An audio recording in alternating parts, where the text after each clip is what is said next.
当所有骁骑卫即刻开始加班加点开采生产的时候，叶晨带着宋如玉，在尹逍阳的带领下，来到了囚禁数千死士及家属的地下矿井。这座地下矿井一共开了3个口，原本的设计是2个用来开采及向地面运输磷酸盐矿，另一个专门用来为整个地下矿井内部通风。现在矿井的通风口已经被胳膊粗的铁栅栏彻底封锁，确保只能通风，任何人不可能从这里逃走。除此之外，2个原本设计来运输磷酸盐矿的矿井出口，全部用厚重的铁门牢牢封锁。3营的骁骑卫有专人在这里守卫，而且升降机的操控权也在骁骑卫的手里。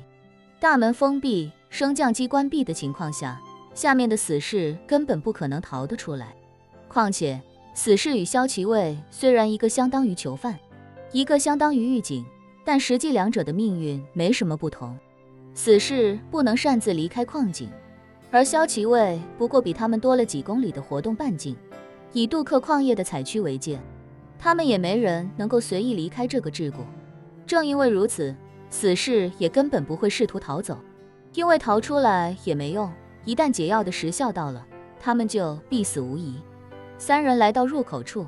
尹逍阳便直接对守卫这里的骁骑卫说道：“打开升降机，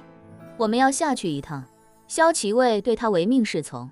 自然不敢怠慢，立刻将大门打开，随即给升降机送电。升降机内部灯光亮起，尹逍阳立刻对叶晨和宋如玉说道：“叶先生，宋小姐，2位请。”叶晨点点头，率先进入升降机内部，宋如玉也紧随其后走了进来，尹逍阳最后进入，接着在信号机上按了一下，收到信号的骁骑卫立刻启动升降机，快速向着矿井底部下降。升降机快速下降的过程中，尹逍阳问叶晨：“叶先生，一会儿是否需要在下将所有死士和他们的家属都召集起来？”叶晨道：“你先把死士的各级负责人召集过来，我先把情况跟他们讲清楚，再让他们把所有人召集起来，让他们亲自跟他们的袍泽家人说明白，这样也更有说服力。而且我今日来不及为所有人解读，只能先给各级负责人解读，让他们信任我，然后让他们再去组织大家先行撤离，等撤离到安全地方之后，再为其他人解读。”说罢，叶晨问他：“大家上一次服药是什么时候？”尹逍阳立刻说道：“回叶先生，大家都是前天刚服用过解药，时间还比较充裕。”叶晨点头道：“好，时间足够了。”升降机行驶了约莫1分钟时间，在抵达矿井底部之后，立刻有一名男子迎了上来，见是尹逍阳，便立刻恭敬地说道：“尹指挥，您怎么亲自下来了？”尹逍阳开口道：“有些重要事项要跟你们沟通一下，辛苦把你们指挥使以及所有的千户、骑长都召集到前厅议事。”那死士立刻说道：“尹指挥，请移步前厅稍后，属下这便去通知指挥使。”穿过矿井的巷道，3人便来到了死士驻地的前厅。这里原本是一个磷酸盐矿区的工作面，霍清会接手之后，便对这里进行了改造，把这个工作面改造成了进入驻地内部的必经之路，对这个工作面进行了支护和加固。现在这里成了死士开会的场地，也是骁骑卫向死士布置任务的地方。前厅此时灯火通明，偌大的空间设计如古代衙门一般，中间是平坦的空旷之地，正面则摆了3把太师椅。此时的前厅也有2名死士看守，见尹逍阳来了，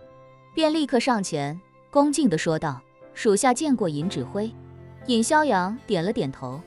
对2人说道：“我召集了你们的指挥使和各级统领开会，你们可以先退下了。”2人立刻齐声道：“属下遵命。”言罢，便立刻转身退去。叶晨见这几名死士对尹逍阳都是发自内心的尊重，而且眼神中满是敬重而非畏惧，便好奇地问他：“你跟这些死士的关系很好？”尹逍阳向叶晨介绍道：“回叶先生，我们这些骁骑卫与死士的关系确实很好，虽说我们受命在此看守他们，但在下也一再跟所有的骁骑卫弟兄强调，任何人绝不可压榨、欺辱、刁难死士和他们的家属。毕竟大家都是同命相连，理应互相体恤。这些死士也能理解我们的处境，我们也在尽我们所能给他们提供一些帮助和便利，所以大家相处得很好。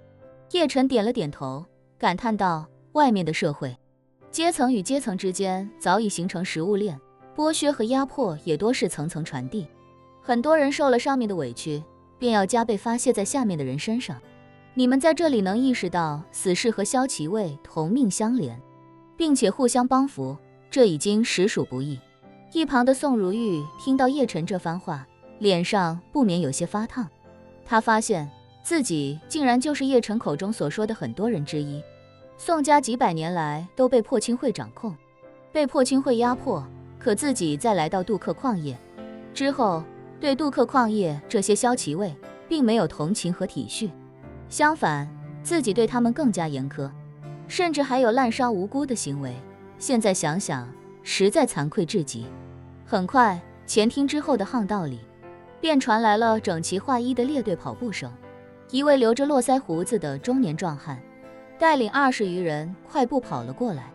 这些人大部分是亚洲人面孔，不过也有少数其他人种。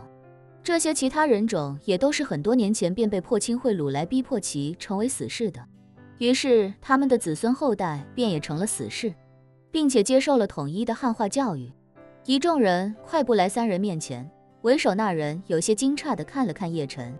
随后便高声道：属下千七武见过千世大人，见过指挥使大人。叶晨看向宋如玉，问他：你下来过？宋如玉点点头，如实道：回叶先生，在下前日曾下来为他们分发解药。说罢，他又解释道：原本这件事应当是特使来做，在下这次过来督办大换血，所以就没让特使来。叶晨轻轻点了点头。这时，一旁的尹逍遥看向叶晨，问道：叶先生，您看是否有属下向诸位弟兄介绍一下？叶晨道：好，你来介绍吧。一众死士见宋如玉和尹逍遥都对身边的年轻人毕恭毕敬，一时间也有些紧张起来。原本他们在这里能够见过最大的长官，就是特使，前2天能见到千世，已经让他们感觉事有蹊跷。没想到2天后又来了一个能让千世毕恭毕敬的人。众人甚至有些好奇叶晨会不会就是破清会的参将，甚至大都督。这时尹逍遥开口道：诸位，我身边这位叶先生给诸位带来一个让诸位与家人彻底摆脱破清会的机会，不知诸位是否愿意接受？